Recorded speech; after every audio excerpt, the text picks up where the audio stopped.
Assalamualaikum warahmatullahi wabarakatuh. Kembali lagi di kelompok 4. Nah, di video ini akan membahas materi slow learner, Down syndrome, and dyslexia. Nah, sebelum kita membahas lebih lanjut, izinkanlah kami memperkenalkan diri terlebih dahulu.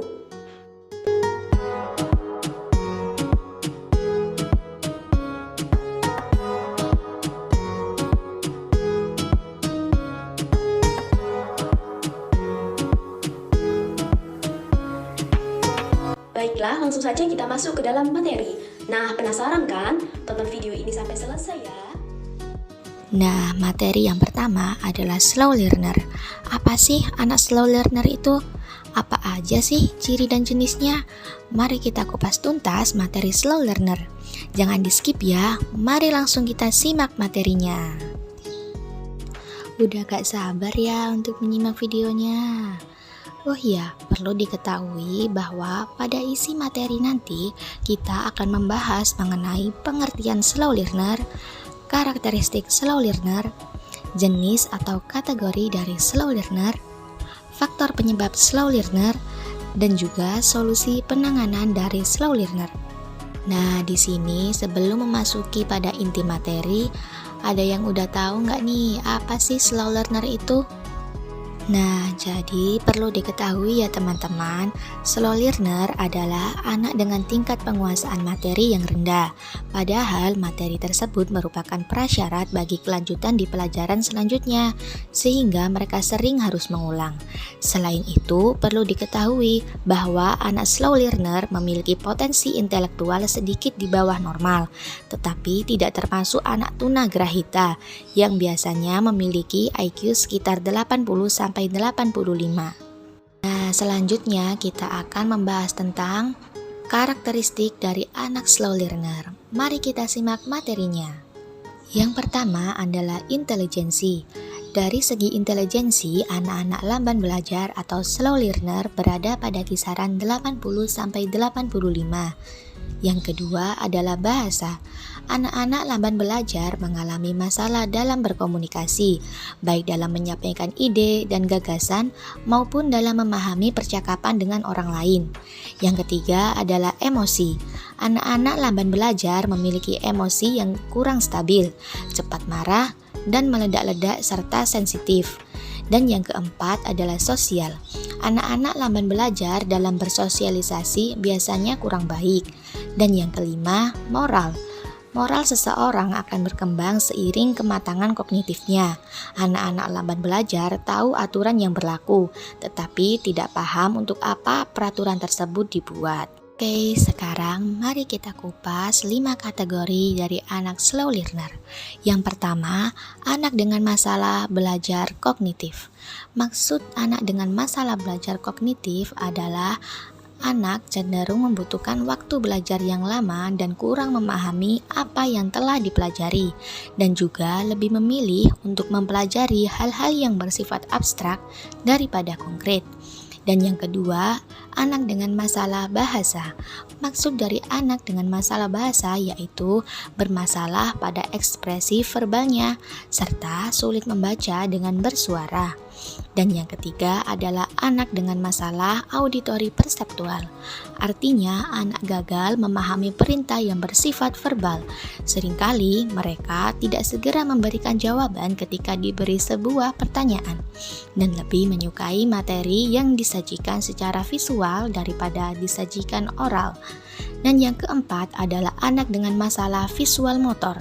Maksud anak dengan masalah visual motor adalah anak lebih mudah diberikan stimulus secara visual, serta merasa kesulitan dalam menentukan warna, ukuran, dan bentuk, serta sulit mengingat-ingat kembali suatu objek yang pernah mereka lihat. Dan yang terakhir yaitu anak dengan masalah sosial dan emosi. Maksud anak dengan masalah sosial dan emosi yaitu anak cenderung menarik diri dari aktivitas sosial atau yang biasa disebut antisosial, dan juga ditandai dengan suasana hati yang berubah-ubah. Oke, sekarang kita akan bahas satu persatu dari faktor penyebab anak lamban belajar atau slow learner. Yang pertama adalah faktor prenatal. Prenatal adalah kondisi di mana kelainan itu terjadi pada saat bayi masih berada dalam kandungan. Dan yang kedua adalah faktor biologis non-keturunan. Pada faktor ini, hal yang menyebabkan anak slow learner. Sebabnya yaitu karena ibu yang mengandung mengkonsumsi obat-obatan yang tidak aman untuk janin, atau mengkonsumsi minuman keras dan obat terlarang ataupun zat adiktif lainnya. Ibu mengalami gizi buruk, ibu terkena radiasi sinar X faktor resus. Dan yang ketiga, faktor natal atau saat proses kelahiran. Neonatal adalah kondisi di mana kelainan itu terjadi pada saat bayi dilahirkan. Sebab kelainan saat anak dilahirkan diantaranya adalah anak lahir sebelum waktunya atau prematur, lahir dengan bantuan alat atau tap verlosing, dan posisi bayi yang tidak normal. Yang keempat adalah faktor postnatal atau sesudah lahir. Postnatal adalah kondisi di mana kelainan itu terjadi setelah bayi dilahirkan atau saat anak dalam masa perkembangan. Nah, berikut adalah solusi terhadap anak yang mengalami slow learner. Yang pertama adalah pengulangan secara terus-menerus. Artinya, materi yang sedang dipelajari perlu diulang-ulang sebanyak 3-5 kali. Dan yang kedua adalah berikan instruksi secara lebih sederhana dan secara bertahap. Dan yang ketiga, beri dukungan dan penguatan untuk melakukan aktivitas yang dapat membuat anak mengalami keberhasilan, seperti mendukung untuk mengembangkan hobi anak. Yang keempat adalah ajarkan strategi belajar yang efektif dan juga efisien. Yang kelima, ikut sertakan dalam kegiatan tutorial di sekolah atau peer tutoring atau privat.